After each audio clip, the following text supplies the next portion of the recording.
Oke, selamat datang di Theology on the Street. Pasti ada yang bertanya-tanya, Ini aneh banget sih dia. kenapa kok ngomongin langsung liatnya ke makanan bukan ke orangnya? Karena hari ini di Theology on the Street kita mau ngebahas soal makanan. Makanan apa? Nah, kita mau bahas lebih lanjut soal masakan, makanan, Yes, tepatnya food and theology. Awi, Hai, kenapa sih rambutmu? Dia aneh kayak ya, kayak orang Afrika ya. aneh Apa nih? banget sih. Kenapa sih? Aku tahu biasanya kalau lagi begini rambutnya lagi lepek. Gue ini baru keramas tadi pagi. Terus Pura-pura dia. Tapi gue masakin dia soalnya. Gue ngebakar-bakar. Kan sayang kena asap. Jadi gue tutupin begini. Masih bau asap nggak sih? mirip lah. Jadi hari ini yang namanya Dwi Mario Handayani ya bikinin aku rib eye. Yeay. Enak nggak? Coba di-review.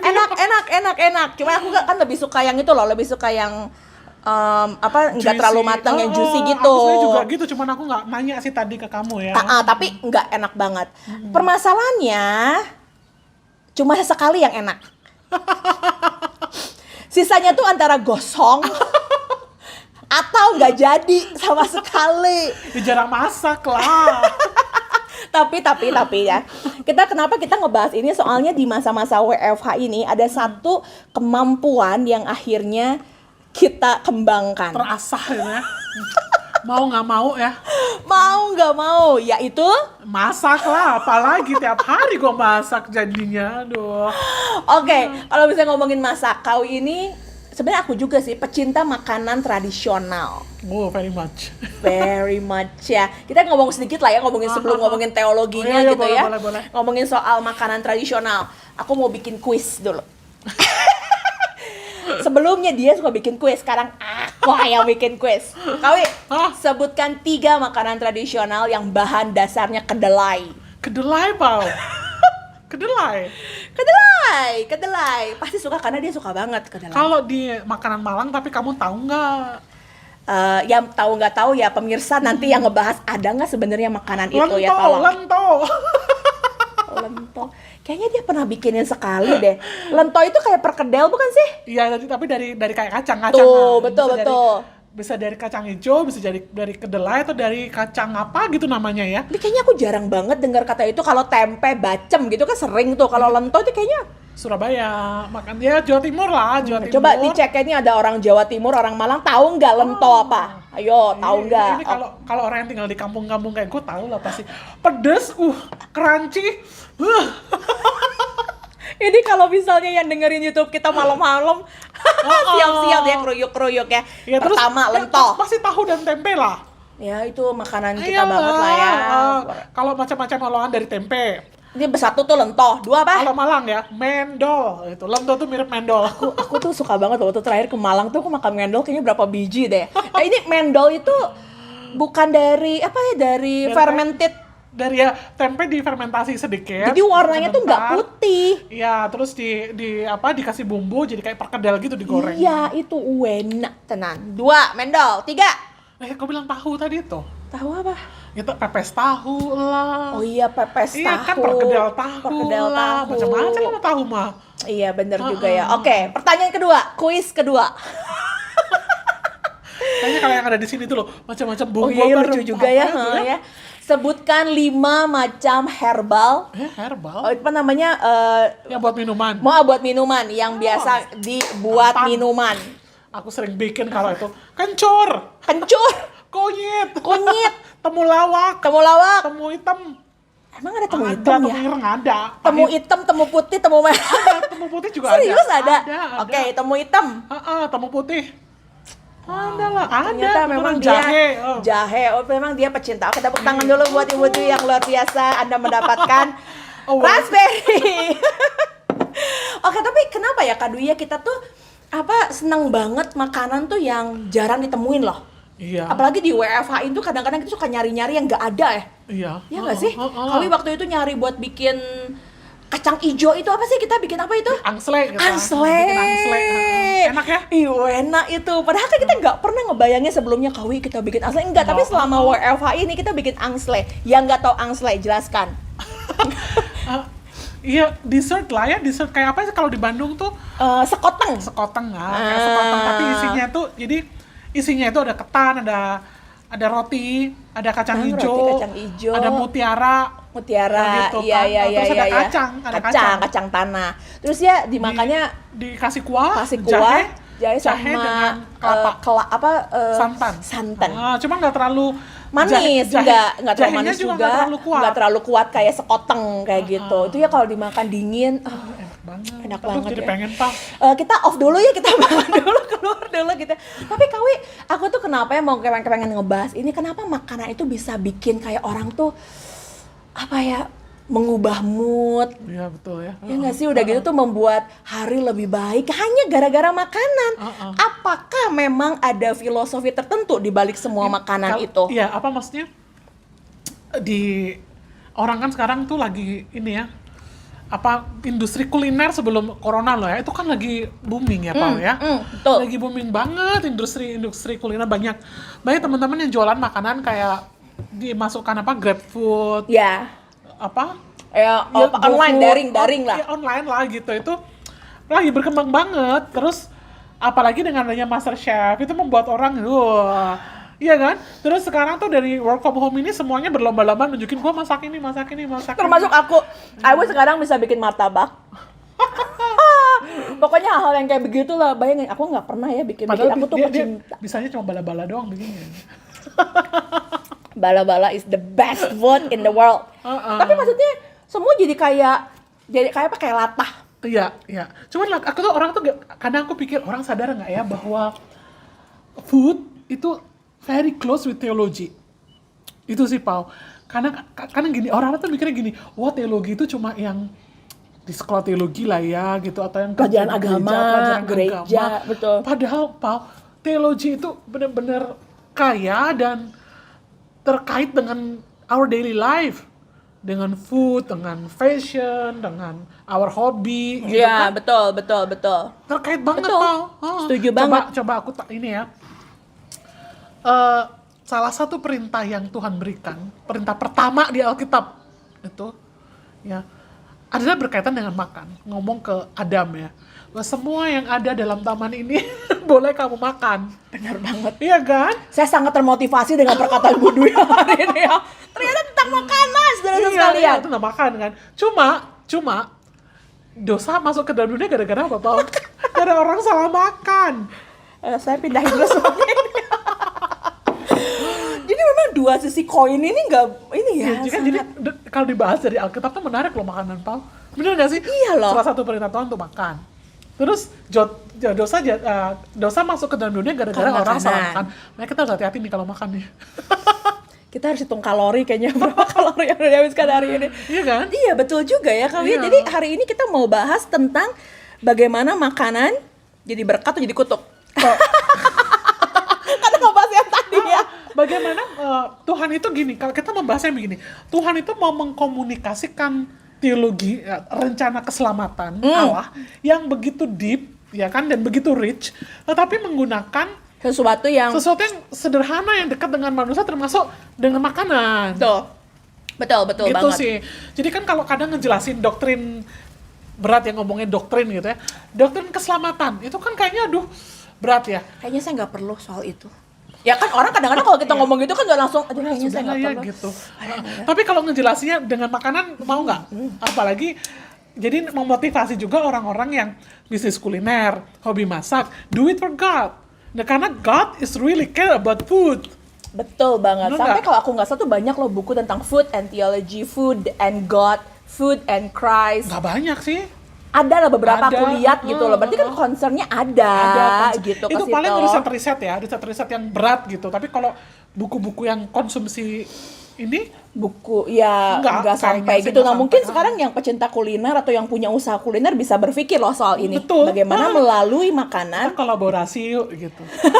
Iya, ada yang chefnya bikin masakan, nah kita ngobrolin teologianya kan. Iya, gitu. aku jadi ingat ada satu YouTuber, dia orang luar negeri sih, tinggal di Australia gitu. Dia tuh bikin, bayangin filosofi di balik semua makanan Indonesia. Oh, iya, oh itu yang Nick itu ya. Iya, yang Nick gitu. Nah, bayangin kalau kita sendiri ada di lingkungan Kristen, Ada filosofinya lalu dikaitkan dengan iman kita. iya, kenapa kita harus makan ini, kenapa kita harus konsumsi dan sebagainya. Ya, it's very rich. Ya nggak sih? Karena ya itu tadi, food itu dekat dengan iman. Mas, saudara-saudaraku yang muslim ya Pak ya, itu teologi itu sangat practical and daily life. Kadang aku iri ya, mereka tuh kan urusan makan dan tidak makan aja itu sangat penting bagi agama mereka gitu. Puasa maksudnya. Puasa haram dan halal dan lain sebagainya. Betul. Tapi ya itu kita harus menggali bahwa teologi di dalam Alkitab itu, biblical theology dengan food itu adalah satu hal yang sangat erat dan kaya gitu. Kawi bisa gini nggak sih, bisa ceritain sedikit atau Ceritain ya gitu ya. apa maksudnya antara perjanjian lama ke perjanjian baru, apakah itu ada koneksinya dengan hari ini? Itu kan kita perlu tahu juga ya soal itu. Jadi kan tadi aku bilang, salah satu perintah pertama dari Tuhan itu adalah makan. Betul. Kan? Dan itu providence Tuhan sediakan makan. Tapi manusia jatuh dalam dosa juga karena salah makan gitu ya. Kelihatannya sepele, tapi itu memberontak kepada Tuhan. Betul. Gitu. Karena Tuhan bilang jangan makan itu gitu kan. Tapi cara Tuhan untuk mengajarkan keselamatan dalam perjanjian lama atau kan kalau dosa itu artinya kan bermusuhan dengan Tuhan ya. Kau udah memberontak, jadi udah jauh dari Tuhan gitu loh. Jadi artinya menjadi musuhnya Allah. Tapi Tuhan tuh ingin berdamai dengan manusia, kan begitu kan? Dan cara berdamainya ini loh juga dengan makanan Pau, dengan korban-korban persembahan di PL. Iya kan? Iya ya. Betul. Coba kalau diteliti. Semuanya tentang makanan Kalau ya. diteliti ya, korban-korban di PL ya itu semua itu bisa dimakan. Ya, korban bakaran, korban sajian, macam-macam lah. Apa panen Korban pertama, tembus. ya kan? Itu tuh semua tentang makanan. Terus kalau di salah satu korban persembahan itu dibagi-bagi kan ya, yang berlemak yang apa tuh Iya, yang terbaik.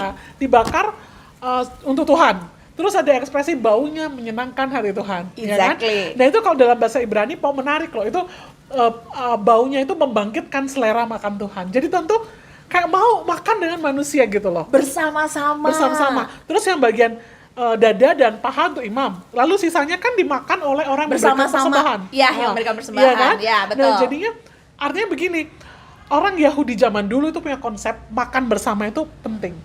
Karena mereka gini, saya nggak akan makan kalau tidak dengan orang yang sudah berdamai dengan saya. Nggak akan makan bersama dengan musuh. Gitu. Bahkan di perjanjian baru, makan itu adalah harus makan dengan orang yang setara kedudukannya dengan saya. Farisi dengan Farisi gitu loh. Jadi kalau sudah makan, menganggapnya adalah kita sudah berdamai dan kita setara. Kita saudara, kita bersama-sama. Jadi fakta bahwa Tuhan mau makan bersama dengan kita, umat yang berdosa, itu simbol bahwa kita itu berdamai dengan Allah. It's so deep. Gitu kan? Iya nggak sih? Iya. Dalam banget. Jadi, ya. makan tuh penting gitu, makan dengan Tuhan. Makanya kalau makan ya, kita makan tuh kita ingat Tuhan. Lord, thank you. Ya, For betul. the food that you have given to me. Ya. Terima kasih Tuhan, ya kan? Karena Tuhan memelihara hidup saya. Jadi intinya kalau kita berdoa, membuka makan kita dengan doa bukan berarti hanya cuma sekedar ngucap terima kasih supaya makanannya enggak terkontaminasi, enggak beracun. Tapi ingat bahwa ada filosofi bahwa di saat kita makan, we eat together with God. Iya, jadi tuh nggak ada di zaman dulu kan politeistik, nggak ada tuh Tuhan. Jadi gini, saya rasa ya kalau aku percaya sebelum ada agama-agama yang lain itu kan pasti Tuhan terlebih dahulu. Tuhan yang menerapkan konsep ini. Betul. Bahwa bring your sacrifice to me, ya kan? Lalu bakarlah itu persembahan kepada Tuhan, lalu let's eat together. Exactly. Tapi kemudian iblis itu mencoba mentwist gitulah ya, mencoba memutarbalikkan konsep itu sehingga agama-agama di luar Israel pada waktu itu politeistik mengadopsi konsep persembahan ini, tapi konsepnya beda banget. Tidak makan bareng dengan Tuhan, Malah mengorbankan yang memberikan korban sesajen. sesajen kayak misalnya anak pertamanya Oh iya, apa ngeri gitu banget, ya. ngeri banget. Bukan sesuatu yang malah mendapatkan memberikan sukacita, Relasi. ya kan, relasi, tapi malah kayak ada jeda tersendiri. Oh iya, ya, bahwa Tuhan di sana, manusia di sini, Allah, dewa-dewa. Iya. Kalau kita tuh makan bersama dengan Tuhan, duduk semeja dengan Tuhan, we have family. Kan Yes, gitu kan? correct, you're Makanya right. Tuhan bilang tuh dia menjadi yang sulung di antara semua. Betul. Family, lalu kita makan bersama di keluarga. Exactly. Kalau di agama-agama lain tuh konsepnya bukan makan bersama, tapi feeding the deity. Feeding the deity, Artinya tuh memberikan Sesajen, sesajen. tumbal Nah, itu dia, aku Tumbal. bawa dari pikir apa tumbal kepada Tuhan, kepada dewanya. kepada dewa. Dan nggak ada relasi, nggak ada ceritanya dewanya makan bersama dengan manusia, berdamai, nggak ada. Dan yang aku lihat kalau tumbal itu berarti aku memberikan sesuatu kepadamu, engkau memberikan sesuatu kepadaku. Jadi Iya, dan- kayak apa ya? Kayak ada Jadi kayak apa ya, bribery. iya, apa sih namanya tuh ya? Suap. Nyuap. Nah, Jadi itu semakin dia. banyak tumbal, harapannya semakin banyak berkatnya. Itu Betul. kurasa itu trik-trik dari iblis ya. Iblis, ya, betul, Karena betul. sampai ada anak yang dikorbankan, ditumbalkan, saudaranya ditumbalkan. Itu kan Betul. ngeri ya. Nah kalau Tuhan tuh enggak. Jadi persembahkan korban yang tidak bercacat, harus yang terbaik ya buat Tuhan ya. Lalu makan bersama, jadi itu kayak berdamai dengan Tuhan gitu. Benar Iya banget kan? ya. Berdamai dengan Tuhan dan ada darah yang dicurahkan. Terus setahun dosa lagi, lalu minta ampun sama Tuhan kalau dari hari raya pendamaiannya, lalu makan bersama lagi gitu loh. Itu kalau aku ingat setiap kali upacara keagamaan di perjanjian lama itu selalu ada korban yang diberikan, lalu makan bersama. Itu selalu ada. Nah, jadi bukan cuma sekedar memberi lalu itu menyuap Tuhan, nggak ada. Tapi aku melihat satu konsep bahwa di mana Tuhan bersama-sama, Iya. satu level, sharing sukacita bersama-sama, bersorak-sorai bersama-sama. Iya, gitu jadi kan? simpel, nggak ada lagi dosa yang memisahkan antara kita dengan Tuhan. Betul, Gitu, betul, karena sudah betul. ditebus melalui korban itu. Gitu sih, Pak. Ya. Iya, satu lagi yang Kawi aku mau jadi ingat soal itu aja, Kawi, soal makan Paskah. Itu aja tuh kan banyak simbol-simbolnya lah. Banyak. Kayak misalnya gini, banyak Pau, kenapa harus roti tidak beragi? Itu dia. Misalnya. Karena kan itu udah dirayakan terus. Supaya bangsa Israel ingat waktu susah. Kamu nggak sempat meragi, nggak sempat nunggu ngembang Nggak gitu. sempat, Iya betul. kan? Cuman apa kadarnya lalu bawa, karena kamu harus lari dari perbudakan. Betul. Itu sayur pahit. Iya kan? Gitu. Itu juga kan simbol-simbol. Aduh, kalau ngeliat itu aja ya dari makanan yang ada itu ngeliat, wow, setiap sayur yang Tuhan tumbuhkan, setiap makanan yang diolah, itu seperti semuanya tuh bahwa menyimbolkan bahwa Tuhan ada di Tuhan setiap ada di situ. Perjalanan hidupmu. bukan cuma sekedar perjalanan dari Israel 40 tahun, tapi setiap perjalanan kita sendiri loh. Betul. Bisa ngeliat nggak dari setiap masakan yang kita masak, lalu makanan yang kita makan tuh kita bisa ngeliat tangan Tuhan nggak di situ gitu. Exactly, bener banget. Iya kan? Bener banget. Nah, terus masalahnya Pau, bangsa Israel tuh nggak selalu punya konsep kayak gitu, Pau. Why? Mereka umat terpilih loh. Harusnya mereka ngerti banget apa isi hati Tuhan loh. Enggak, tapi Kawi. karena terpengaruh dengan konsep-konsep di sekitar mereka. Sampai akhirnya mereka tuh juga mikir kasih korban-korban itu sama kayak nyuap kepada dewa-dewa gitu loh. Dan itu yang buat Tuhan marah. Makanya di kitab nabi-nabi, Yesaya, Amos, Yeremia, di Mazmur 50 kalau mau baca, itu Tuhan bilang marah Tuhan. Tuhan bahasa Israel gini loh kadang-kadang, oh ya kita dihukum Tuhan kalau mereka sedang susah ya, karena kayaknya persembahannya kurang deh. Jadi konsepnya itu kayak ngasih, oh Tuhan itu Allah yang greedy, serakah, semakin banyak dikasih, Tuhan marah. Tuhan bilang, bukan, aku bukan marah karena persembahanmu, bahkan aku tuh muak lihat persembahanmu, korban-korban yang kamu berikan, kata Tuhan. Aku nggak perlu sebenarnya, karena seluruh dunia punya aku. Kalau aku mau persembahan binatang tinggal ku ambil. Tinggal ambil sebenarnya Iya Tuhan, kan? gitu kan. Kalau aku mau harvest Tanaman-tanaman terbaik hasil, gitu, tinggal ambil karena semua ambil. punya aku gitu. Betul. Jadi konsepnya itu bukan kamu ngasih makan aku, kata Tuhan, lalu aku berkewajiban memberkati kamu, no. Tapi intinya itu adalah ayo kita berelasi. Ayo makan bareng. Jadi itu untuk benci, kesel dengan bangsa Israel. Jadi aku menghinakan perayaanmu, katanya Tuhan. Iya, betul. It's not about giving God gitu, tapi relasi. Nah itu kayak kita hari ini tuh loh. Kadang orang berpikir ya, aduh hidupku susah gara-gara kayaknya aku kurang kasih persembahan ya Tuhan. Kayaknya gara-gara aku nggak pelayanan di gereja gitu. Iya kayaknya ini ya apa corona ini kayaknya jadi kutukan buat aku ya karena aku nggak deket sama Tuhan akhir-akhir ini. Kan semuanya serba di karena aku nggak gabung-gabungkan. karena aku nggak pelayanan. Tuhan bilang aku muak loh lihat pelayananmu kalau kamu berpikir bahwa itu untuk nyuap. Gitu loh, ngerti Bener maksudnya banget, ya? ya, betul. Jadi yang Tuhan mau itu adalah relasi, Pau. Relasi. Jadi Tuhan bukan Allah yang haus dengan persembahan whatever Iya gitu. loh, aku pikir Tuhan nggak perlu malah meminta kita untuk kayak memberikan yang terbaik karena supaya Tuhan supaya aku diberkati, supaya apa? relasi aja. Tapi karena Tuhan mau ketemu kita. Tuhan mau ketemu kita, itulah aku ngerasa kita memuji menyembah Tuhan karena dia pengen ketemu kita. Kita doa sama Tuhan karena pengen banget denger suara kita. Kita makan kasih sama Tuhan karena Tuhan juga pengen makan bareng sama kita. Intinya seperti itu ya. Nah terus di perjanjian baru nih. Sekarang tadi perjanjian lama, sekarang ke perjanjian baru. Singkat lah ya, kalau panjang nanti 3 SKS. Daftar ke STB lah, dari nanti gue jelasin di pelajaran teologi PL. Promosi kita ya. Di perjanjian baru itu, Pau. Yesus itu kemana-mana makan. Lazarus balik ke rumahmu, Ya kan? makan. Terus ketemu perempuan Samaria minta minum. Iya, makan lah ke rumah Sakius makan. Bahkan sebelum dia disalib pun malamnya makan. Bareng para murid. Nah, jadi iya, dan seringkali ya nanti kalau dilihat aja di Injil Lukas ya, diteliti dengan siapa aja sih Yesus makan, itu menunjukkan misinya. Makan dengan orang Farisi, makan dengan orang miskin Lazarus, makan dengan pemungut cukai, makan dengan perempuan Maria dan Marta. Iya Kan? Bahkan dengan orang Kanaan tuh bukan orang Israel, orang Kanaan, dia kasih perumpamaan remah-remah roti. Iya. Jadi dengan berbagai suku makannya, Pau. Ya kan? Ya, benar. Bukan cuma Israel doang, semuanya di-include umat Allah ini. Bahkan gitu. dari kasta yang nggak dianggap sekalipun, betul, bahkan yang atas sekalipun Yesus tuh bareng loh makan dan makan. cari caranya bukan memberitakan Injil apa enggak, tapi makan dulu. Makan ngobrol. Iya, makan dan ngobrol. Itu. Iya, gitu sih. Jadi relasi terus penting makan ini gitu, dan makannya Yesus itu selalu jadi bahan konflik gitu loh.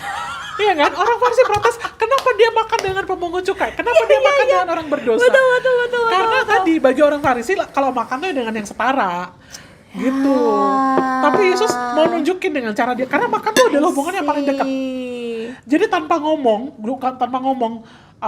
tidak ada rasisme, tidak ada diskriminasi. Dengan siapa dia makan, itu pengajaran tuh sudah berbicara gitu loh, Paul. Satu hal yang aku ingat, satu ingat Kawi, kenapa kita tuh harus makan sama yang setara? Karena kalau aku nggak, nih tolong revisi ya.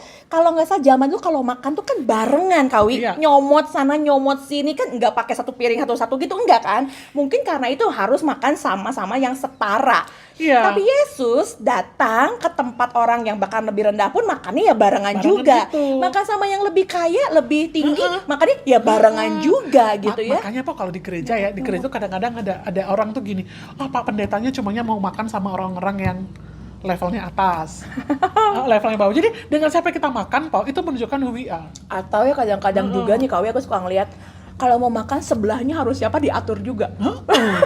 Di sini yuk, di sana gitu Iya, kan. kamu sini supaya dekat sama ini. Karena apa, itu bener-bener kayaknya setara itu ya. Iya, nah makanya kita tuh harus break the pattern.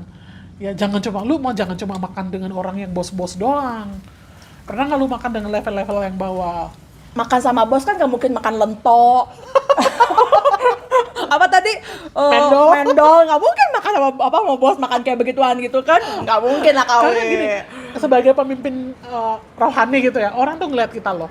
Pasti. Iya kan? Pasti, Ini orang ini bener. gaulnya dengan siapa? Makannya dengan siapa nih? Gitu. Orang tuh sekarang ngelihatnya kita sebagai pemimpin rohani itu bukan cuma kita di stage, tapi saat down the stage, kita off the stage. On the street. Realnya Real, kita, kesehariannya kita, Iya. orang lebih lihat itu loh. Mau nggak dimakan di emper nih?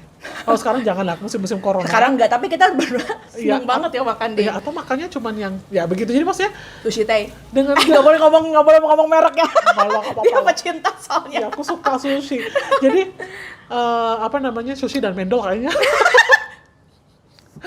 Jadi maksudnya itu it's more than just food gitu loh. Tetapi Betul itu menunjukkan who we are gitu sih. Terus, nah tadi balik lagi ya.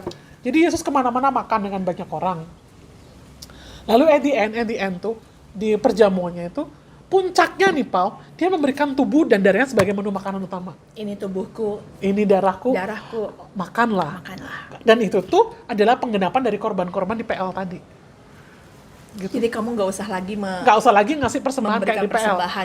Karena korban-korban di PL itu aku tuh yang tidak bercacat, yang tidak berdosa dan lain sebagainya. Jadi Yesus berikan tubuh dan darahnya gitu. Dan kita semua yang akhirnya yang berpartisipasi di dalam makan dan tubuh dan darah Yesus menjadi makan tubuh dan darah Yesusnya menjadi setara kita, menjadi saudara. Jadi apapun sukunya, apapun kedudukannya, kita tuh sama-sama anak Tuhan gitu loh. Dan kita adalah warga kerajaan Allah. Warga kerajaan Allah. Cop, Gitu. beres. Heeh.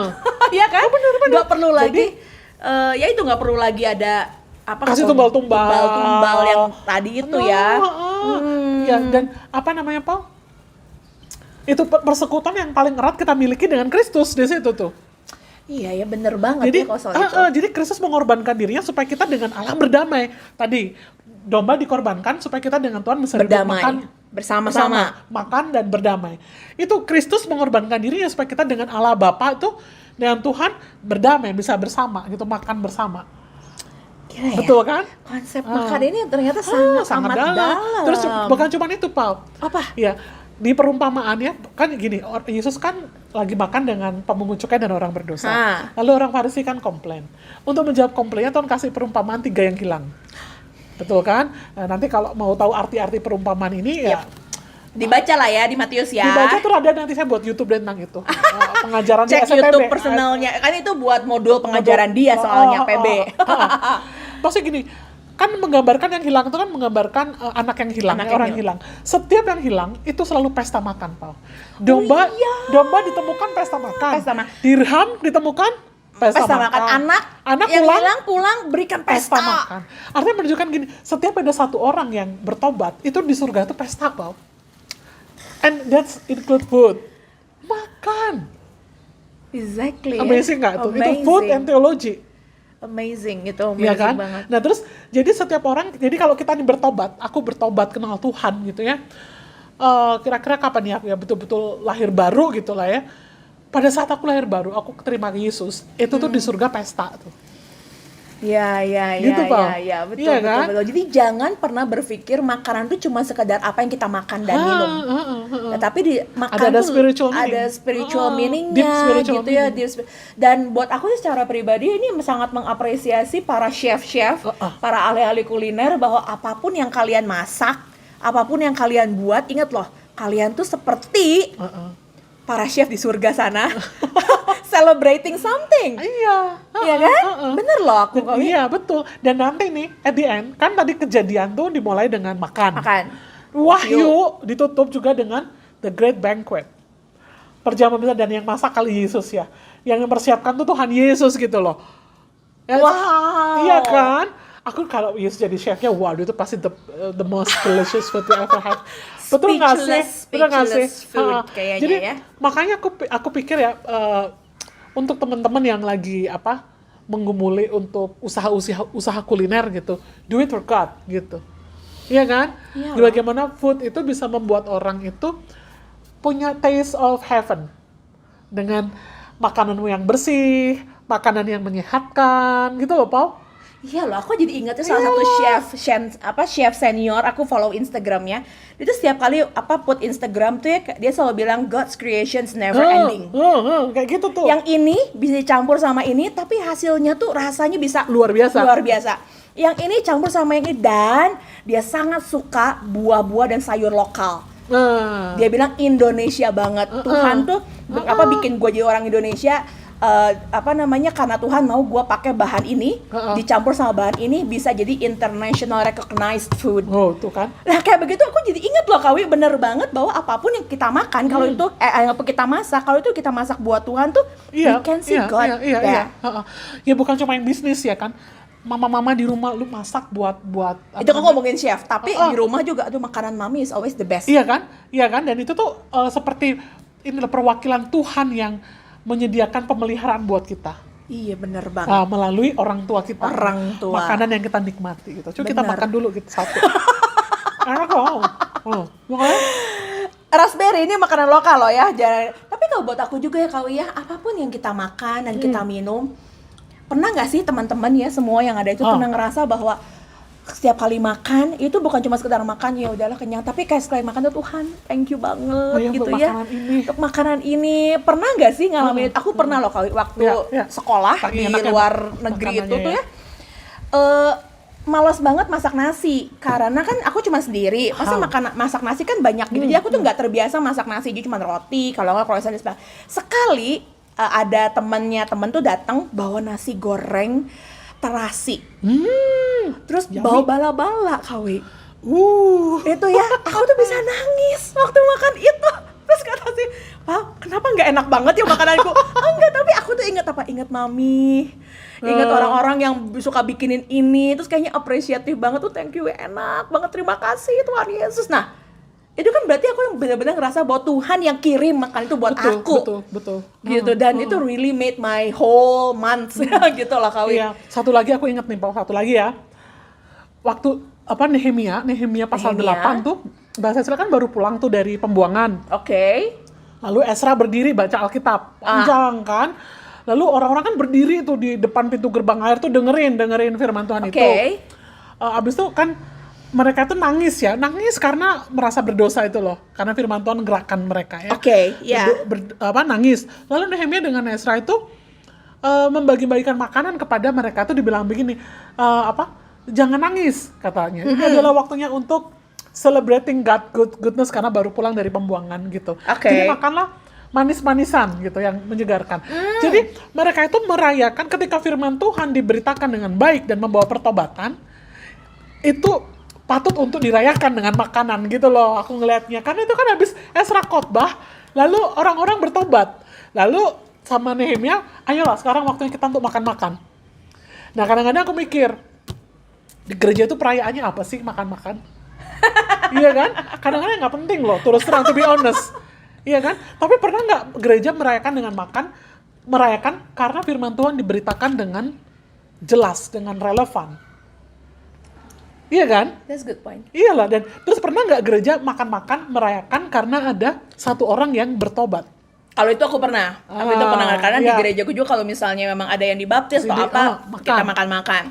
Which is true, kita balik lagi ke konsep soal celebrating food with God gitu.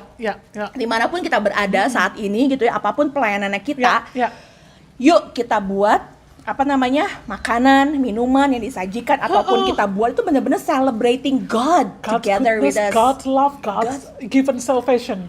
Iya betul kan buat kita. Dan ingat, kita menikmati, enjoy the food, tapi nanti ada ya, yang paling sempurna makanan kalau kita bersama dengan Kristus di surga, the great banquet. When we are looking for it, gitu kan. Waduh, bener banget. Jadi sekarang teman-teman dimanapun kalian berada, setiap kali kita makan, setiap kali kita minum, ingat Tuhan bareng sama kita loh. Ya, karena kita sudah diperdamaikan. Karena kita sudah diperdamaikan bersama-sama dengan Tuhan. Iya. Aduh, masih satu lagi. Terus Tuhan bilang begini nih, terakhir banget. Tuhan bilang begini, orang yang boleh masuk dalam perjamuan itu nanti adalah kata Tuhan ya. Orang-orang yang begini, ketika aku lapar kau beri makan, ketika aku haus kau beri minum, ketika aku di penjara kau kunjungi, ketika aku nggak punya pakaian kau kasih, kau beri. Ya kan, lalu Tuhan tanya, orang yang nanya, kapan Tuhan aku lakukan itu? Tuhan bilang, kalau engkau melakukan kepada satu sesamamu, ya engkau lakukan itu kepadaku. Jadi kita ke jalan-jalan, kita bertemu orang-orang yang barangkali itu adalah Tuhan mengirimkan itu kepada kita. Ya, untuk kita beri makan, untuk kita beri minum. Jadi intinya, di saat kita makan, jangan lupa berbagi. Jangan lupa berbagi.